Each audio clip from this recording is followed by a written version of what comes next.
সবাইকে স্বাগত জানাচ্ছি RIL অ্যাঙ্গেল চ্যানেল স্কয়ার বার নিবেদিত দেশ সাম্প্রতিকে। আমি সোনিয়া হক আপনাদের সাথে আছি। আলোচনার বিষয় রেখেছি প্রচার ও প্রচারণা, এবং এই বিষয়টি নিয়ে কথা বলতে আজকে আমার স্টুডিওতে আমার সাথে যুক্ত হয়েছেন অ্যাডভোকেট সুব্রত চৌধুরী, সভাপতি গণফোরাম। তিনি যুক্ত হয়েছেন আমার সাথে, আছেন গোলাম মাওলা রনি, সাবেক সংসদ সদস্য ও রাজনীতি বিশ্লেষক। দুজনকেই স্বাগত জানাচ্ছি। এবং যেমনটা বলছিলাম যে আজকে আলোচনার বিষয় রেখেছি প্রচার ও প্রচারণা। 2026 সালের 12ই ফেব্রুয়ারি অনুষ্ঠিতব্য যে আসন্ন যে আমাদের বড় নির্বাচন এবং হ্যাঁ ভোট, সেটির প্রচারণা, হ্যাঁ ভোটের প্রচারণা কিছুদিন আগে শুরু হয়েছে, এবং আমরা দেখেছি যে আজকে থেকে আনুষ্ঠানিক প্রচারণা শুরু করেছে রাজনৈতিক দলগুলো, এবং প্রত্যেকটা দলকেই আমরা মাঠে দেখেছি। প্রত্যেকটা দল একেবারে আনুষ্ঠানিকভাবে তাদের যাত্রা শুরু করেছে। আমি গোলাম মাওলা রনি আপনাকে দিয়ে আলোচনাটা শুরু করতে চাই। প্রায় অনেকগুলো বছর পরে একটা এরকম আমেজে আমি আমি আমি আমেজটাই বলতে চাই।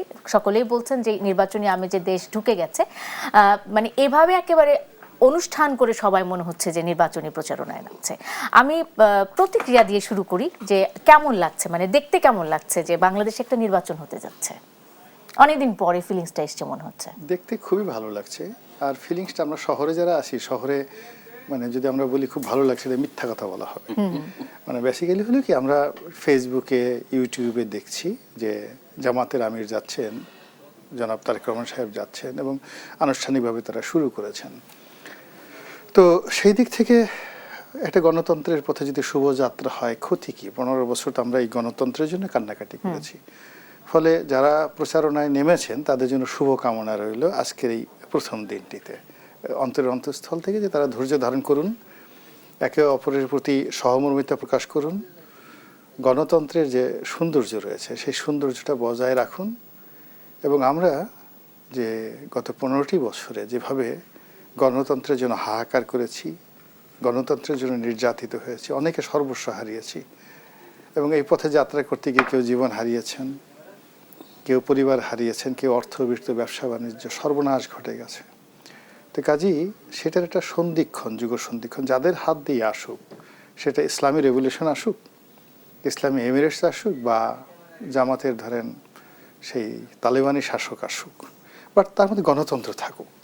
মানে তারা তাদের স্টাইলে পরিচালনা করুক, কিন্তু গণতন্ত্র থাকুক। আবার ধরুন তারেক রহমান সাহেব যদি প্রধানমন্ত্রী হন, আমরা আশা করি যে তিনি তার বাবা, তার মায়ের যে লিগেসি, সেগুলিকে অতিক্রম করে আরও সুন্দরভাবে একটি দেশ চালান। তারপরে তিনি বাংলাদেশি জাতীয়তাবাদ প্রতিষ্ঠিত করুন, তার সঙ্গে সঙ্গে গণতন্ত্র থাকুক। এবং তিনি তো দেখলাম যে বলেই ফেলছেন যে তিনি আল্লাহ রাসূল মোহাম্মদ রসুল্লাহ সাল্লাল্লাহু আলাইহি ওয়াসাল্লামের মতো একটা ইনসাফ ভিত্তিক ন্যায়পরায়ণ ইসলামিক সমাজ কায়েম করতেছেন। আল্লাহ রাসূল তো যে মদিনা সনদের অধীনে যে রাষ্ট্র ব্যবস্থা চালিয়েছেন, তো সেটার সঙ্গে ইসলাম, কোরআন, হাদিস, ইজমা, কিয়াসের একটা বিরাট মিল আছে। এবং তিনি শুরুটা করেছেন হযরত শাহজালাল রহমতুল্লাহ আলাইহির মাজার জিয়ারত করে, তারপর সেখানে তিনি নামাজ পড়েছেন মসজিদে। তো এটা মানে এই যে জামাতের যে ইসলামাইজেশন, সেটার সঙ্গে পাল্লা দিয়ে বিএনপির ইসলামাইজেশনটা শুরু হয়ে গেল। এটা ভালো। আমাদের দেশের শতকরা 90% মানুষ দাড়ি রাখে বা নামাজ কালাম পড়ে বা বিশ্বাস করে, সম্মান করে। সেই অনুভূতিটা নিয়ে যদি এই রাজনীতি হয়, অর্থাৎ হযরত উমর একদিকে, হযরত উমর একদিকে, মদিনা সনদ, আবার অন্যদিকে বাংলাদেশের শহীদ প্রেসিডেন্ট জিয়াউর রহমানের আধুনিকতা, তার সঙ্গে আবার 17 বছর ইংল্যান্ডে থেকে তিনি এসছেন, সেই ব্রিটিশ ডেমোক্রেসি যাকে বলা হয় মাদার অফ দ্য ডেমোক্রেসি, সেই দেশে থেকে উনি এসেছেন।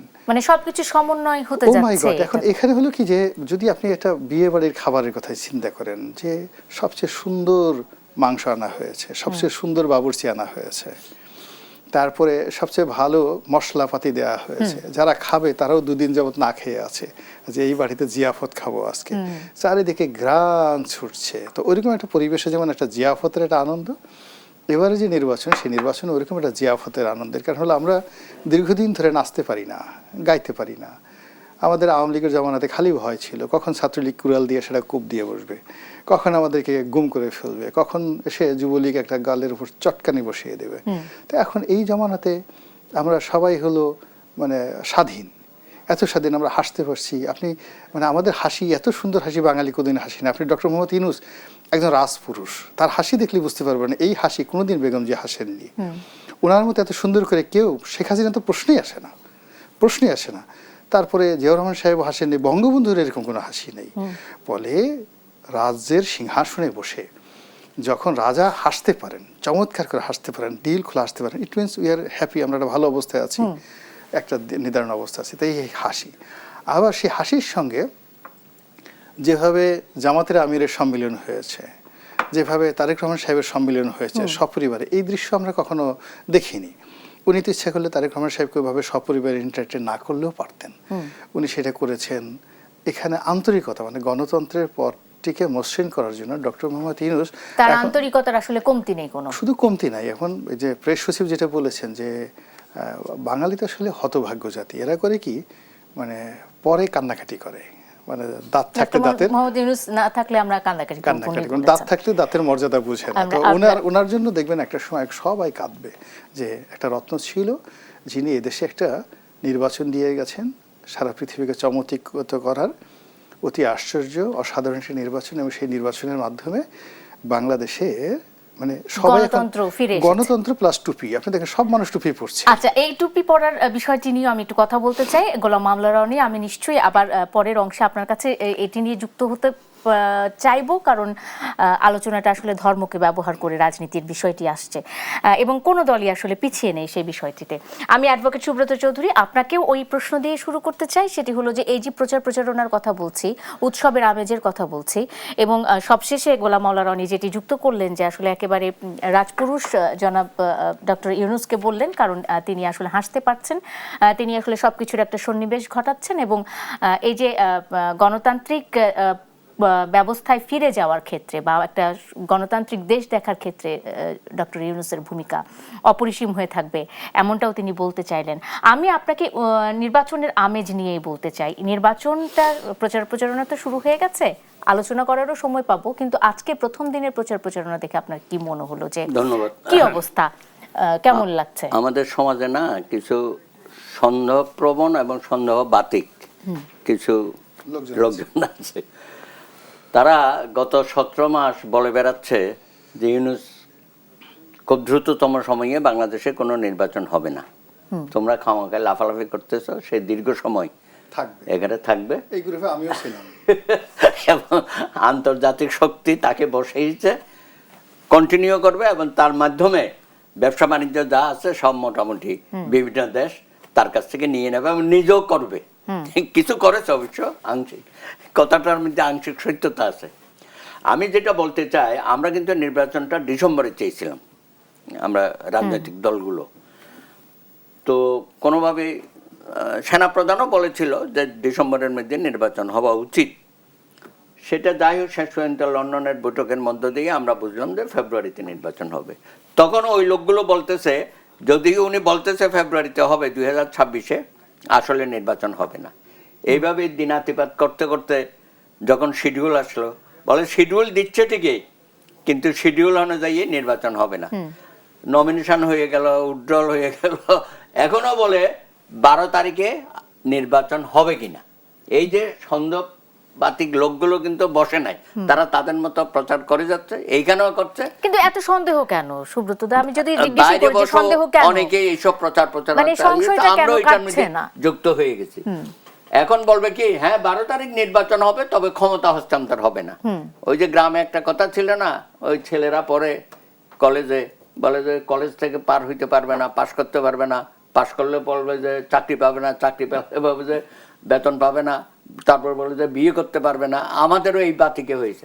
যাই হোক, সকল জল্পনা কল্পনার অবসান ঘটিয়ে 12 তারিখে বাংলাদেশে দীর্ঘ প্রতীক্ষিত একটি নির্বাচন অনুষ্ঠিত হতে যাচ্ছে। সমস্ত দল যারা পার্টিসিপেট করেছে, 50-এরও অধিক সংখ্যক দল, যদিও আওয়ামী লীগ এই নির্বাচনে অংশগ্রহণ করতে পারছে না, বা তার সাথে যারা ছিল অ্যালিস 14 দল, তারও কেউ নাই। তারপরেও আমি মনে করি প্রার্থী সংখ্যা যথেষ্ট হয়েছে, এবং প্রচারণা কিন্তু শুধু যে আজকে শুরু হয়েছে তাই না। আমি কিন্তু 3-4 মাস আগেও যখন গ্রামেগঞ্জে গেছি, জামাত ইসলামী কিন্তু সবার আগে প্রচারে নেমেছে। যদিও তারা বলতো নির্বাচন আরো দেরিতে হোক, এখনো পরিবেশ নাই, হ্যাঁ, সক্ষমতা নাই, এসব কথা বলতো। কিন্তু আমি দেখেছি সবার আগে জামাতে ইসলামের পোস্টার টোস্টার, কারণ তারা প্রায় 300 আসনে তাদের প্রার্থী কিন্তু দিয়ে দিয়েছিল, এবং তারা প্রত্যেকেই যার যার এলাকায় কাজ করেছে, পোস্টার টোস্টার ছাপিয়েছে। আমাদের হাইকোর্টে আমাদের কিছু বন্ধু বান্ধব আছে, তারাও প্রায় সকলকে জিজ্ঞেস করছি তুমি কোন এলাকায় দাঁড়াইছো, যে আমার তো ভাই ওখানে দিয়েছে, ওখানে দিয়েছে, এটা প্রত্যেকেই। তো সুতরাং জামাতের প্রস্তুতি কিন্তু বিএনপির চেয়ে বেশি। বিএনপি কিন্তু এত আগে থেকে নামতে পারে না, কারণ তাদের প্রার্থীটা যাচাই বাছাই করতে করতে অনেক সময় শেষ মুহূর্তে এসে তারা করেছে। তারপরেও আমি মন্দের ভালো বলি কেন, বিগত নির্বাচনে কিন্তু এত দ্রুত সময়ে প্রার্থী বাছাই হয় নাই, আমার অভিজ্ঞতায় আমি যেটা দেখেছি। এইবার কিন্তু সেটা মোটামুটি সব দলই করেছে। তারপরে তো জোট ভাঙা, জোট গড়া, এগুলো অতীতেও আমরা দেখেছি। ওই সকালবেলা এক গ্রুপ গিয়া 32 নম্বরে দেখা করতো, ওখানে কোনো দেয়ান দরবারে না মিললে পরে আবার 27 নম্বরে বেগম জিয়ার সাথে গিয়ে দেখা করতো, আবার ওখান থেকে বেরিয়ে এখানে আসতো। সুতরাং জোট ভাঙা গড়া বা প্রার্থী অদল বদল এগুলো আমরা আগেও দেখেছি। এইবার অবশ্য সেই পর্যায়ে হয় নাই। আমরা যাদেরকে মনে করেছিলাম এনসিপি, প্রথমে আমরা বলেছিলাম যে ভাই তোমরা এই আন্দোলনে তো অগ্রভাগে ছিলে, অনেক ত্যাগ তিতিক্ষা দিয়েছে, হয়েছে, তোমাদের আহত হয়েছে, নিহত হয়েছে, শিশুদের হত্যাকাণ্ডে সম্পৃক্ত করা হয়েছে, এগুলো বলেছেন যে তোমরা একটু ভ্যানগার্ড হিসাবে থাকো, এত দ্রুততম সময়ে রাজনীতির মধ্যে তোমাদের সম্পৃক্ত হওয়াটা ঠিক হয়নি। কারণ অতীত অভিজ্ঞতা আমরা বলি 52 থেকে যারা আন্দোলনে ছিল, নেতৃত্ব দিয়েছে, তারা তাৎক্ষণিকভাবে রাজনৈতিক মধ্যে গিয়ে যাওয়া, এমপি হওয়া, মন্ত্রী হওয়া, এইসব ছিল না। কিন্তু এইবারে আমরা সেটা দেখলাম, এবং এর পেছনে কিন্তু মাস্টার মাইন্ড হচ্ছে প্রধান উপদেষ্টা, তিনি উৎসাহিত করেছেন। তিনি একদিকে বলে ছাত্ররা আমাকে নিয়োগ দিয়েছে, আর আমি তো দেখলাম যে নিয়োগ তো রাষ্ট্রপতি দিয়েছে, আবার তার অধীনে গিয়ে শপথ নিলেন। সুতরাং আপনার কথার মধ্যে ইমব্যালেন্স ছিল প্রথম দিকে। এখন তো বলতে যে ওনার যে হাস্যোজ্জ্বল ছবি আমরা দেখি, অসাধারণ। আমি একটা বিরতি নেই সুব্রত চৌধুরী। দর্শক, একটা বিরতি নিয়ে ফিরে আসি RIL অ্যাঙ্গেল চ্যানেল স্কয়ার বার দেশ সম্প্রতিকে, সঙ্গে থাকুন, ফিরছি এক্ষুনি। বিরতির পর স্বাগত আরেকবার, দেখছেন RIL অ্যাঙ্গেল চ্যানেল স্কয়ার বার নিবেদিত দেশ সম্প্রতিক। সোনিয়া হক আপনাদের সাথে আছি। প্রচারণা শুরু হয়েছে 2026 12 ফেব্রুয়ারি নির্বাচনের। আমরা সেই বিষয়টি নিয়ে কথা বলছিলাম, এবং রাজনীতির ধারা, রাজনীতির ধরন, এই বিষয়গুলো নিয়ে কথা বলছিলাম গোলাম মাওলা রনি এবং অ্যাডভোকেট সুব্রত চৌধুরীর সাথে। গোলাম মাওলা রনি, আপনার কাছে শুরুতেই আসতেছে। এই যে বলছি যে রাজনীতির ভাষা বদলেছে, রাজনীতির ধরন বদলেছে, এবং গত কয়েক যদি দশকেই বলতে চাই, বা গত কয়েক নির্বাচনের পর এই যে এবারের যে নির্বাচনটি হচ্ছে, একেবারে ভিন্ন একটা রাজনৈতিক প্রেক্ষাপটে হচ্ছে, ভিন্ন রাজনৈতিক বাস্তবতায় হচ্ছে, ভিন্ন সরকারি ব্যবস্থাপনায় হচ্ছে। মানে একটা নির্বাচনকালীন সরকার এই নির্বাচনের দায়ভার নিয়েছে। এবং আমরা যদি বলি যে আপনি যেমনটা বলছিলেন যে ডক্টর ইউনূস এখনো হাসতে পারছেন, এবং তিনি নিঃসন্দেহে একটি সুন্দর নির্বাচন উপস্থাপন আমাদেরকে উপহার দিতে পারবেন, কিন্তু নির্বাচনের লেভেল প্লেইং ফিল্ড বা এই বিষয়গুলো নিয়ে এখন পর্যন্ত অভিযোগ থেকে গেছে। এবং আজকে প্রচারণার প্রথম দিনে কিন্তু জামাতের পক্ষ থেকে অনেকগুলো অভিযোগ এসেছে যে তাদের উঠান বৈঠকে বাধা দেওয়া হচ্ছে, নারী কর্মীদেরকে মারধর করা হয়েছে। তো যখন এরকমভাবে চলবে, তখন আসলে শেষ পর্যন্ত, মানে ওই শেষ তক গিয়ে আসলে নির্বাচনের যে পরিবেশ, সেটি কতখানি সুষ্ঠু থাকবে? এখানে কি কোনো আতঙ্কের কোনো জায়গা আছে? এখানে রাষ্ট্র যদি নিরপেক্ষ থাকে, রাষ্ট্রের বাহিনী, আমলাতন্ত্র যদি কারো পকেটে ঢুকে না যায়, তাহলে নির্বাচনের ময়দানে যারা প্রতিযোগিতা করছে, এটা আসলে ওইভাবে মানে নির্মম সন্ত্রাসী কায়দায় যায় না। প্রতিযোগিতা হয়, একে অপরকে হুমকি দেয়, ভয় দেখায়। এটা নির্বাচনের মাঠের একটা সৌন্দর্য। আর এখানে আসলে কি, এটা অনেকটা যুদ্ধের মতো। এখানে যারা জিততে পারবে তাদেরকে শক্তি প্রয়োগ করতে হবে, শক্তিমান হতে হবে, অর্থ খরচ করতে হবে। এখন মাগনা কোনো নির্বাচন হবে না, প্রচুর টাকা পয়সা খরচ করতে হবে। যারা নেমেছে তো তারা অভিযোগ করবে, পাল্টা অভিযোগ করবে, এবং কারি টাকা তারা খরচ করে যাচ্ছে। তো এখানে দুটো শক্তি, বিএনপি পুরনো রাজনৈতিক দল, প্রচুর জনপ্রিয়তা আছে, তাদের অর্থবৃত্তের কোনো অভাব নেই। আবার জামাত মানে মোস্ট যাকে বলা হয় একটা রেজিমেন্টেড ফোর্স, এবং জামাতের মধ্যে এরকম একটা রেজিমেন্টেড ফোর্স, ইভেন তালেবানরাও এতটা রেজিমেন্টেড না। তালেবান ওখানে তাদের এত লোক নাই। জামাতের যদি ধরেন আপনি 2 লাখ বা 2.5 লাখ রোকন ধরেন, মানে 2.5 লাখ রোকন যদি ধরেন, এরা 2.5 lakh soldier. 2.5 lakh soldier just, তাহলে আমাদের সেনাবাহিনীর সদস্য সংখ্যা কত? সেনাবাহিনীর 2 লাখ লোক যদি থাকে, 3 বাহিনী মিলিয়ে, এখনো আছে কিনা আমি জানি না, তো 2 লাখ লোক 3 বাহিনী মিলিয়ে তারা সবাই জীবন দিবেন, আপনি লিখে বলতে পারবেন না। কিন্তু জামাতের যারা রোকন, তারা আপনার জন্য, মানে ওদের দলের জন্য যা কিছু করা দরকার জীবন দিয়ে দেবে। তো এইরকম একটা রেজিমেন্টেড ফোর্স, যারা সবাই একজন ছাত্র শিবিরের যারা কর্মী, তারাও কিন্তু ফান্ডে, দলের ফান্ডে টাকা দেয় অথবা টাকা নেয়। ওখানে দুটো জিনিস আছে, যে সে ফুল টাইম কাজ করছে, দল তাকে সাপোর্ট করছে, আর আপনি সাপোর্ট করতে পারছেন কিন্তু যাকে বলে ভাবে শ্রম দিতে পারছে না, সেক্ষেত্রে ইউ হ্যাভ টু পে। তো এরকম একটা সমবায় ভিত্তিতে একটা যে দল চলে, এবং সেই দলের ইউকে, তারপরে যাকে বলা হয় মধ্যপ্রাচ্যে লক্ষ লক্ষ মানুষ তাদের ব্যাংকিং চ্যানেল ব্যবহার করে। তারা দুনিয়ার অন্য কোনো ব্যাংকে টাকা পাঠায় না, ইসলামী ব্যাংকে টাকা পাঠায়। তারা ইবনে সিনায় চিকিৎসা করে, তারা ইসলামী ব্যাংক হাসপাতালে চিকিৎসা করে, এবং তারা মনে করে জামাত ইসলামীকে যদি বছর শেষে তাদের ইনকামের একটা অংশ জামাতের ফান্ডে দেওয়া যায়, এটা জান্নাতের জন্য একটা টিকিট হয়ে গেল। এটা চিন্তা করে আপনি এই লোকদেরকে ফিরাবেন কি করে? এবং তাদের এই যে সাম্প্রতিক সময়টাতে তাদের যে উত্থান, সেই উত্থানের কারণে আপনি দেখেন, শুধু আমরা না হয় বেকুব, কিন্তু আল জাজিরা তো বেকুব নয়, নিউ ইয়র্ক টাইমস তো বেকুব নয়, রয়টার্স তো বেকুব নয়। তারাও এই জামাতকে নিয়ে যে সকল কথাবার্তা বলছে, যে এখন জামাত আর বিএনপির ভোটের হিসাবে 1% এদিক ওদিক, এই কথাগুলো বলছে। এরপরে জামাতের যে রেজিমেন্ট ফোর্স, তারা যে আগামীতে একটা ক্ষমতা আসতে পারে ইন্ডিপেন্ডেন্টলি, এই কথাগুলো আমেরিকাতে আলোচনা করা হচ্ছে, হোয়াইট হাউসে আলোচনা করা হচ্ছে।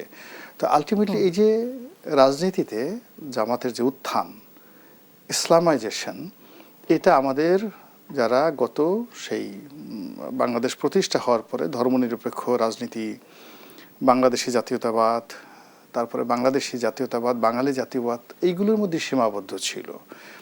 বা প্রতীক বলতে আমরা সেই ধানের শীষ, নৌকা, তারপরে লাঙল, এর মধ্যে সীমাবদ্ধ ছিলাম। কিন্তু দাড়িপাল্লা যে আবার ফিরে আসবে, এটা তো ব্যান করে দেওয়া একটা দল।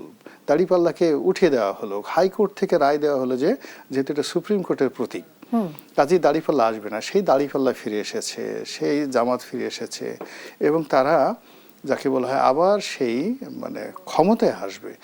এই কথাগুলো যত বেশি প্রচারিত হচ্ছে, বিশ্বাস করেন আওয়ামী লীগ এবং বিএনপি, বৃহৎ দুটো দল, প্রথমত তাদের ইজ্জতে লাগছে। তারা তো এই মানে এটাকে একটা দলই মনে করতো না, তারা মনে করতো যে আমাদের সবকিছুই তাদের গনিমতের মাল। জামাতকে মারাও হালাল, ইউনিভার্সিটিতে, ঢাকা ইউনিভার্সিটিতে 2-4টা শিবিরকে চর থাপ্পড় দিতে পারাটা এটা বীরত্ব, এটা যারা মনে করতো। এখন এই সময়টাতে শিবিরের হাতে যারা চর খাচ্ছে, থাপ্পড় খাচ্ছে, ঢাকা বিশ্ববিদ্যালয়ে, রাজশাহী বিশ্ববিদ্যালয়ে, এরপরে জগন্নাথে খেলো, শাহজালালে খাবে, কিন্তু তার আগে শাহজালালের ওটা বন্ধ করে দেওয়া হলো।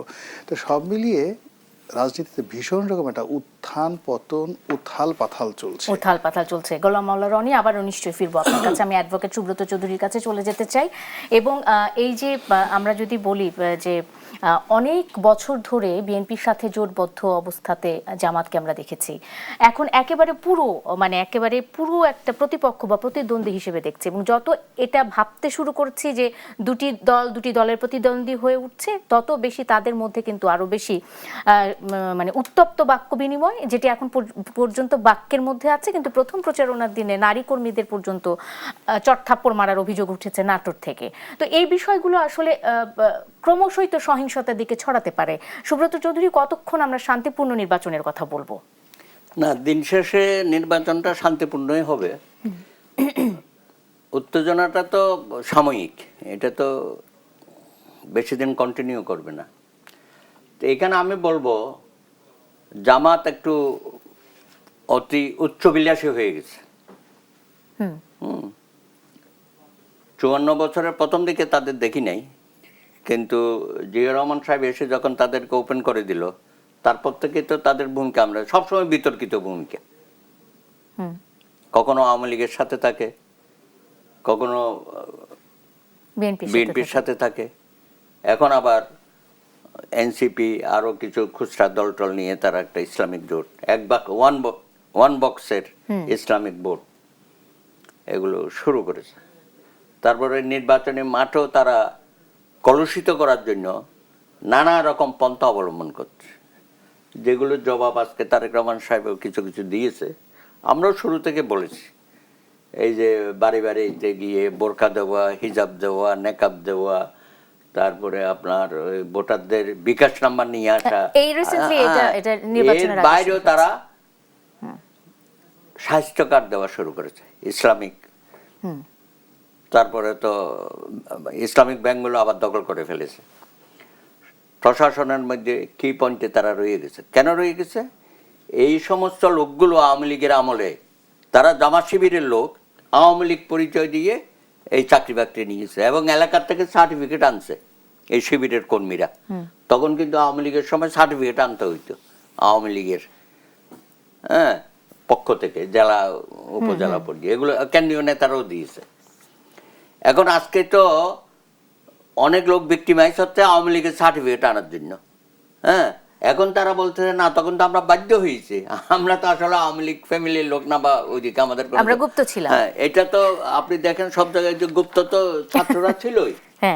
গত 17 বছর তো শিবির ছাত্রলীগের সাথে মিলেমিশে সব কাজই করেছে, অপকর্ম করেছে, আন্দোলন সংগ্রামের মায়ের পিঠ সবকিছু, হেলমেট বাহিনী কি না করেছে তারা। তো এখন আমি জানি না, তারা হঠাৎ করে তাদের এই চেহারার মধ্যে একটা কেমন যেন পরিবর্তন, ইউটার্ন হয়ে গেছে। তাদেরকে আমরা মনে করতাম যে আচ্ছা একটু ধর্মীয় কথাবার্তা বলে, বা এই লোকগুলো নরম সরম ধার্মিক, হয়তো কথাবার্তায় ধার্মিক, ভিতরে কি আছে তার জানবো না। তাদের চেহারা যখন পাল্টে যায় তখন তো মনে করো একটা বিভৎস রূপ আমরা দেখতে পারি। আমরা একটা বিরতি নেই, একটা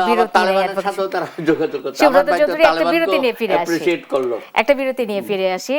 আড়াই অ্যাঙ্গেল চ্যানেল স্কয়ার বা নিবেদিত দেশাম প্রতীকে আরেকটা বিরতি নিচ্ছি, ফিরছি একটু পরে, সঙ্গে থাকুন।